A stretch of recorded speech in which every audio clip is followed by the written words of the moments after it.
오늘 말씀을 이렇게 이제 우리말 이 개역 성경으로 읽으면 참 자세히 이렇게 들여다보아도 무슨 말인지 잘 몰라요.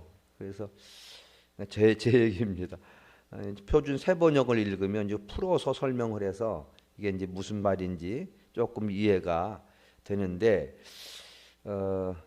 그냥 이제 개역 성경 어쨌든 우리는 개역 성경을 계속 쓰고 있으니까 그런데 이제 개역성을 읽다가 이렇게 잘 이해가 안 되는 이게 말이 이렇게 막 이렇게 섞여지거나 막 이래 가지고 힘든데도 불구하고 딱 눈에 띄는 기절은 있죠.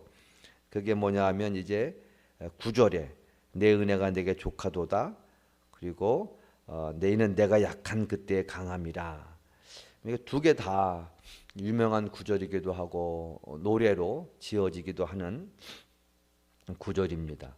이 구절이 우리가 그냥 암송하고 익히 알고 있는 구절 이어서 그냥 넘어가지는 마시고요.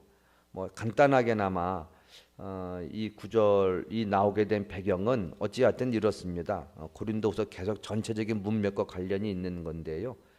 이제 이 거짓 교사들에 의해서 사도 바울이 이 비난을 받고 있는 그것을 사도 바울이 이제 변호하거나 디펜스를 하는 그런 배경에서 나왔죠.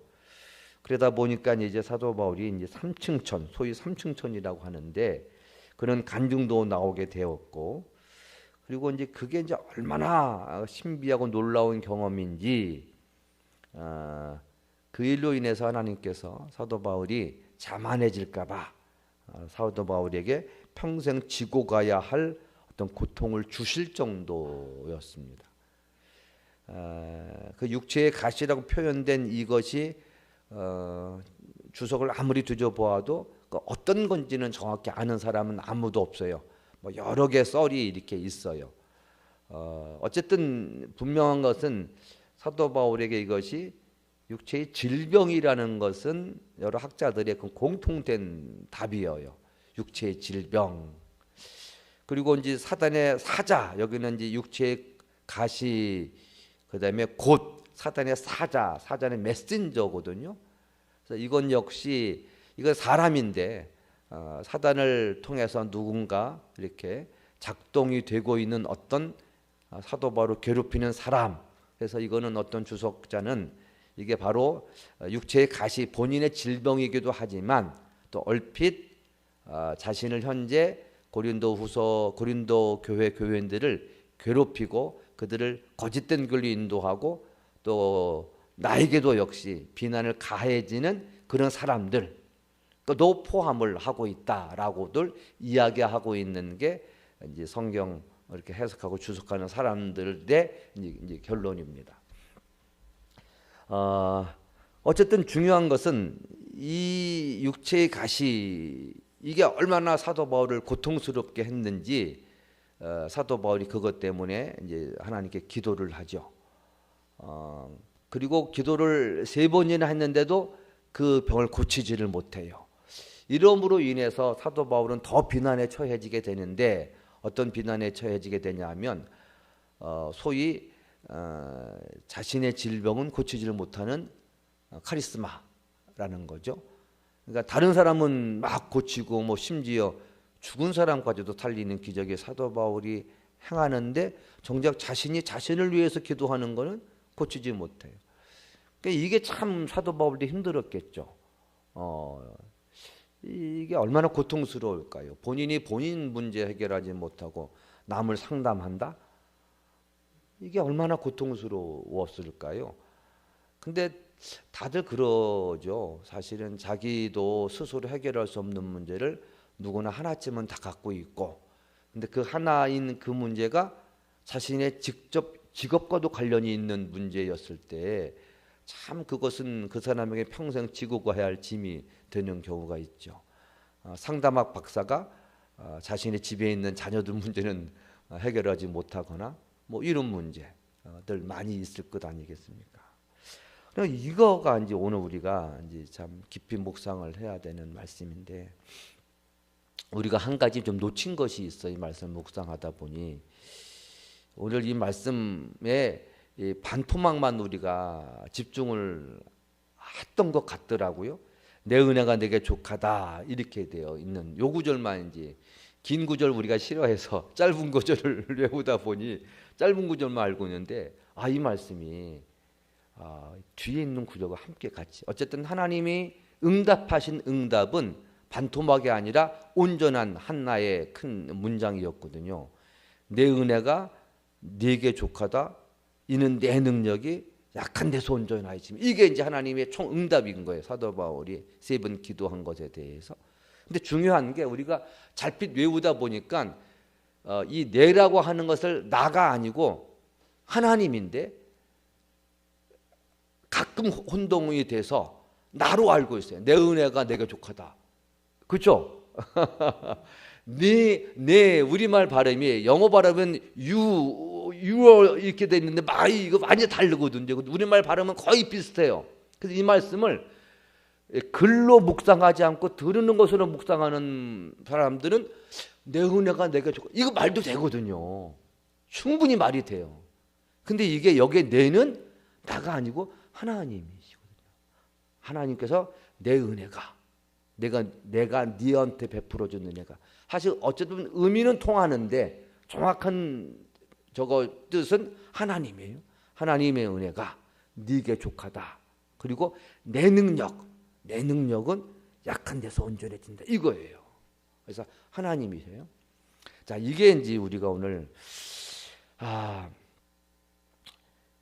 그리고 나서 이 문장에 중요한 접속사가 하나 있어요. 내 은혜가 네게 족하다. 그리고 이는 이게 이제 왜냐하면이에요. 이게 좀 어려워요. 이 문장이 어려워요. 왜냐하면 내 능력이 약한 데서 온전해지기 때문이다. 이게 앞뒤의 문맥이 전혀 엉뚱한 말씀을 하시는 것 같아요. 아무리 묵상을 하고 좀 책을 찾아봐도 속 시원하게 얘기를 해주는 거 못 봤는데 어쨌든 그냥 우리 함께 뭐 물론 힌트를 얻고 하고 하지만 한번 같이 묵상을 해보자는 겁니다. 내 은혜가 내게 족하다, 충분하다는 뜻이거든요. 그러니까는 이 말까지는 하나님이 네가 나한테 병 고쳐달라고 3번 기도한 거 안 고쳐주겠다는 뜻이에요. 네가 그동안 충분히 은혜를 받았는데 병 고치는 것도 사실 하나님이 사도 바울에게 베풀어주는 은혜일 수도 있고 아마 그것을 기대할 수 있을 것 아니겠습니까? 매일마다 비난을 듣는데 야 네가 네 병도 못 고치고 남의 병 고친다고 돌아다녀? 야 어찌 그럴 수 있냐? 그럼 네가 병 고치는 것도 뭐 혹시 이거 잘못된 거 아니야? 가짜 아니야? 뭐 이럴 수 있던 것 아니겠습니까? 네가 병 고치는 능력에서 나는 너를 신뢰하지 못해. 너가 너보다 심한 병도 고치면서 그러면 그거 혹시 너 다른 사람들 속여가지고 짜고 그런 거 아니겠느냐 이런 비난의 소리 충분히 들을 만한데도 하나님은 아니야 안 고쳐줄 거야 이런 거가 내 은혜가 내가 족하다 여기까지가 하나님이 병을 안 고쳐주겠다는 응답이에요.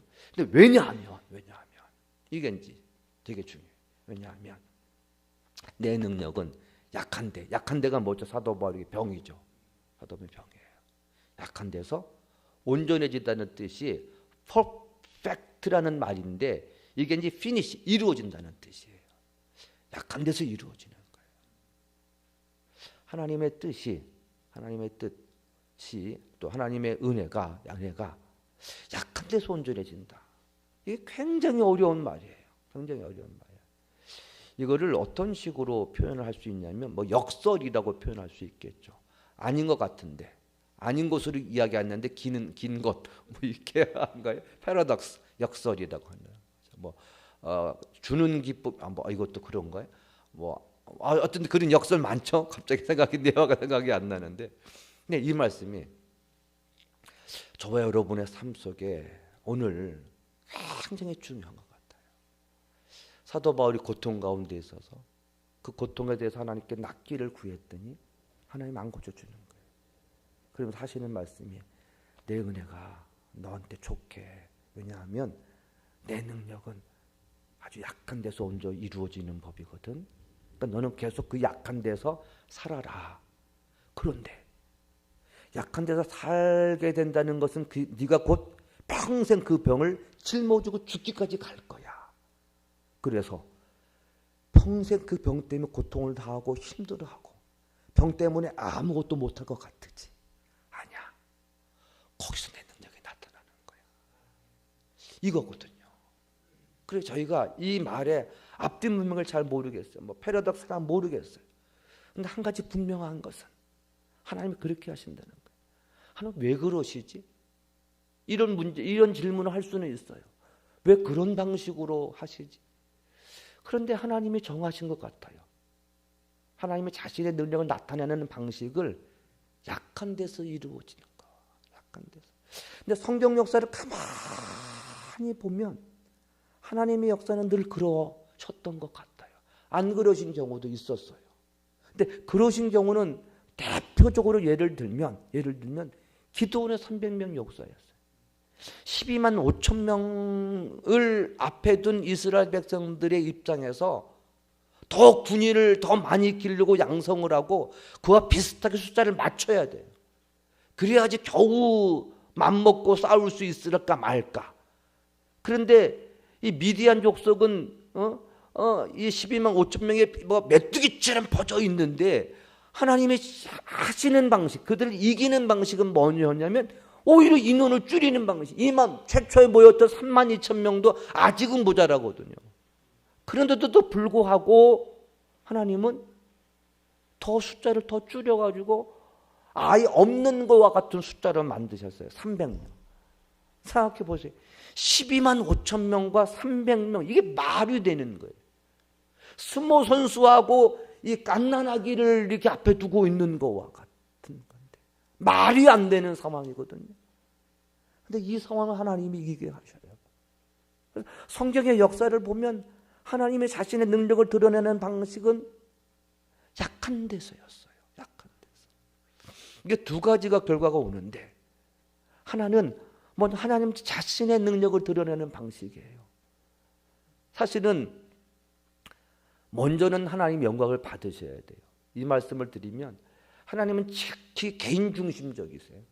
아주 극단적인 개인주의세요. 극단적인. 인간 중심이 아니에요. 하나님은. 근데 하나님은 그러셔야 하나님이신 거 알고 계시나요? 그러셔야 하나님이셔요. 하나님은 당신이 우선이세요. 당신의 영광이 우선. 항상 모든 것은 나의 영광을 위해 지었다. 나의 영광을 위해 창조하였다. 나를 영광을 위해서 너를 지었다. 이렇게 하신단 말이에요. 하나님은 그러셔. 왜냐하면 하나님이 이 땅, 이 온 우주에서 영광을 받으실 분이 그분이셔야 그분이 하나님이신데 하나님과 동등하게 영광을 받으실 분이 또 있다. 그럼 우리가 믿는 하나님은 누구세요? 누구지? 진짜로. 큰일 날 소리예요. 그래서 그 말씀이 맞으셔야지 우리가 섬기는 하나님이 참 하나님 맞으셔요. 그래서 그거는 당연한 거예요. 그래서 우리도 그분만 높여야 돼요. 그분과 견줄만한 높일 대상이 있으면 우리가 지금까지 평생 믿어왔고 써왔던 성경에 써있는 하나님은 더 이상 우리 하나님이 아니신 게 되기 때문에 큰일 나는 소리예요. 그래서 우리는 당연히 하나님께 먼저 영광 돌리는 게 당연한 거예요. 그리고 이 방식이 나의 삶을 더 보세요. 이게 제 경험도 아니고 그냥 그런 건데 누구나 집에 한 가지 문제는 하나씩은 있을 것 아니겠습니까? 그 문제가 평생 갈 때도 있고 어떨 때는 그 문제가 진짜 기도해서 기도 응답으로 해결되는 문제도 있고 그래요. 우리 삶 가운데 하나님이 늘 이런 식으로만 살라고 그러면 우리 못 살 것 같아. 모든 100가지 문제가 있는데 100가지 문제를 끝까지 안고 100가지 문제를 껴안고 죽어라. 그러면 우리는 못 살죠. 때로는 기도 응답도 있죠. 안 그러면 우리가 어떻게 살겠습니까? 그래서 기도 응답도 많이 있어요. 근데 기도해도 안 되는 문제가 있어요. 그러면 이 문제를 앞에 두고 우리는 어떤 자세를 취해야 되는가? 기도하지는 말란 뜻인가? 뭐 어떡하라는 뜻인가? 우리는 그것을 알 길이 없어 늘 기도해요. 그런데요, 참 이 말씀을 제가 하게 되면 꼭 정답 같은데 그게 아니고 그 문제 때문에 잘 기도하는데 이게 이제 하나님 관점에서 나를 본다면 이 말씀이 아닌가 싶어요. 이 말씀이 아닌가 싶어요. 평생 기도하고 나는 살고 있는데 미처 내가 이 말씀을 알지 못한다고 하십시다. 그런데 이 문제를 앞에 두고 다 기도해 왔는데 그 문제를 두고 기도해왔던 나의 삶이 그랬기 때문에 여기까지 오게 되지 않았는가 하는 게 있어요. 어제 장애인 무슨 관련돼서 뭐 지은 소설이 하나 제가 요약해서 들은 게 하나 있는데, 자녀 문제, 특별히 장애인 자녀를 두는 문제 있잖아요. 부모들에게 있어서는 이 문제가 평생 지고 가야 할 짐이에요. 그래서 늘 그를 위해서 기도하는데, 기도할 때 이 불치병이라고 하면은 의학적으로 판단되면 나도 낫게 해달라는 기도는 차마 못 나와요. 뻔한 거니, 알고 있는 거니까. 그리고 구약시대, 뭐 신약시대 초기 이런 때가 아니면 뭐가 이제 뭐 신체 장애, 그러니까 신체 평생 휠체어를 지고 간다든지 하는 사람이 다리가 갑자기 성전에서 그러니까 앉은, 저도 이제 성경의 표현이니까 그런데 그게 사실은 장애인들 보면 그 단어가 잘못 사용하는데, 앉은뱅이가 일어나는 것, 이게 이런 일이 오늘날에 없잖아요. 하나님의 능력이 없어서가 아닌데 어쨌든 그 이유는 잘 모르겠어요. 구약시대 뻔했고 신약시대 늘 예수님 시대에는 늘 있어 왔던 일이 오늘날 딱 끊겼단 말이에요. 어느 신사도 운동에는 그것도 오늘날도 일어난다, 우리 기도 안 했기 때문이라 그러지만 그건 잘못된 신학적 방식인데, 그래서 그런 일이 안 일어난단 말이에요. 그러면 그 문제를 앞에 두고 기도할 때 평생 기도할 것 아니에요, 자녀를. 근데 낫게 달라는 기도는 못해요. 근데 그 문제를 앞에서 평생 기도하는 가운데 이 부모의 하나님 앞에서의 자세가 견고해져 가요. 부모는 늘 아프고 힘들죠. 그런데 그 일로 인해서 그 부모님은 자신을 더욱 낮추게 돼요. 낮추는 가운데 하나님의 도우심을 경험하게 되고 알게 되고, 그러는 가운데 어느샌가 하나님께서 이러한 약한 삶 속에서 하나님의 뜻이 드러나고 하나님의 또 다른 은혜가 나타나는 것을 경험하게 되는 것을 알 수가 있어요. 우리들의 삶에서도 그런다는 거예요. 그래서 결과적으로 아까 말했던 것, 먼저는 하나님의 영광이 드러나요. 그럴 때마다 우리 마음과는 어떤 마음, 하나님, 그래서 이게 이 결과로 인해서 내가 고통을 당해서 힘들다라고 하는 표현보다는 기도하는 사람 입장에서는 결국엔 뭐예요? 하나님 감사합니다, 이게 나와요. 그러면 그 순간 고백이 이 고백이 되는 거예요. 내 은혜가 내게 좋거도다. 이는 내 능력이 약한 데서 온전하여집니다. 이 고백이 나오게 돼요. 결국엔 이 말씀은 우리가 여기서 어떤 목회자이든지가 설교를 할 때 정답인 양 설교를 하시는 분은 없을 거예요. 왜냐하면 여기는 정답이 없어요. 개개인의 삶에 어떤 문제가 있는지, 그 문제를 가지고 당신이 어떻게 기도해왔는지 아무도 몰라요. 그 문제도 100의 사람이면 100가지 문제가 있고 1000의 사람이면 1000가지 문제가 있는데, 그것에 대해서 어느 목회자가 마치 본인이 다 그것을 경험한 것인 양 당신의 문제는 이러하니 이렇게 하시라고 답을 내릴 수 없잖아요. 결국은 이 문제는 본인이 이 말씀을 끌어안고 평생 기도하면서 하는 거예요. 평생 내 은혜가 내게 족하도다. 왜냐하면 내 능력은 약한 데서 온전하여진다.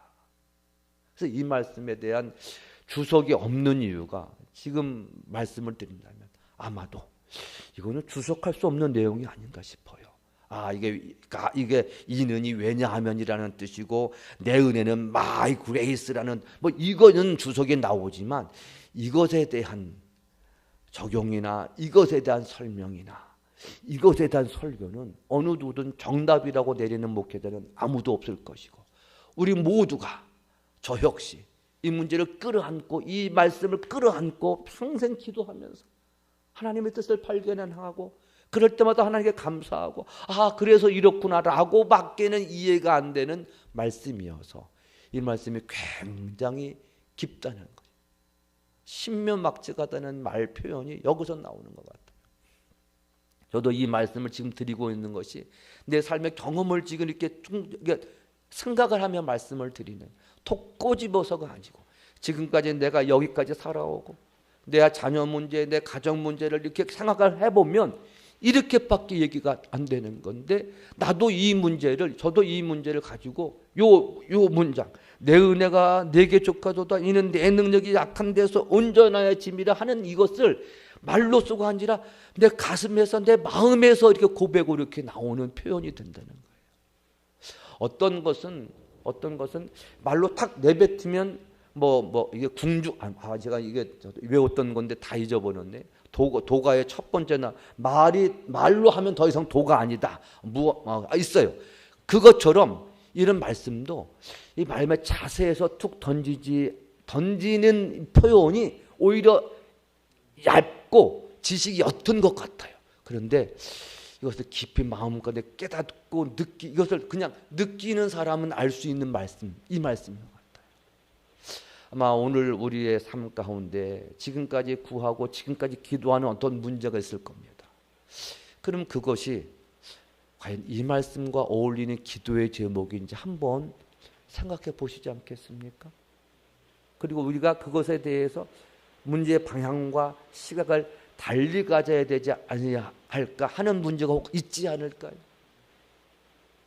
그러면 이 말씀을 마음 가운데 두십시다. 그리고 내 은혜가 내게 족하도다. 이는 내 능력이 약한 데서 온전하여 짐이라. 이 말씀을 다시 한번 평생을 새기며 살아야 되지 않을까 싶습니다. 우리 기도하시겠습니다. 거룩하신 하나님 아버지, 이 시간 다시 한번 이해가 될 듯 하면서도 이것을 이해됐다고도 말할 수 없는 하나님의 신비한 말씀 앞에 우리의 모습을 올려놓습니다. 내 은혜가 네게 족하도다. 왜냐하면 내 능력은 약한 데서 온전하여 짐이라. 이 말씀과 부합하고 이 말씀과 견주어 볼 만한 나의 상황들이 있었습니다. 그리고 있습니다. 하나님, 해답이라고 정답이라고 말씀을 드릴 수는 없지만 어쩌면 이 말씀을 평생 내 마음에 품고 살아야 할 말씀으로 붙잡는 것은 분명합니다. 하나님, 간절히 간구하옵나니 내가 어떤 뜻인지 정확히는 알 수는 없고 나의 삶 가운데 일어나고 있고 현재 진행형인 이런 많은 고통들이 존재하지만 그 존재하는 고통 속에서 내가 어찌할 바를 모르는 것보다는 이 말씀을 붙들고 하나님의 능력이 내 약한 데서 나타나는 것이라면 내가 평생 이 짐을 져도 좋구나, 저도 괜찮구나 하는 정도로 이 말씀을 가지고 은혜 받기를 원합니다. 하나님, 계속하여 나의 삶 가운데 어떤 문제가 있든지 간에 이 말씀이 기준이 되어 이 말씀을 비추어 생각하며 하나님의 은혜를 다시 한번 되새겨보는 우리 모두가 될 수 있도록 은혜를 허락하여 주시옵소서. 예수님의 이름으로 기도 올리옵나이다. 아멘. 하늘에게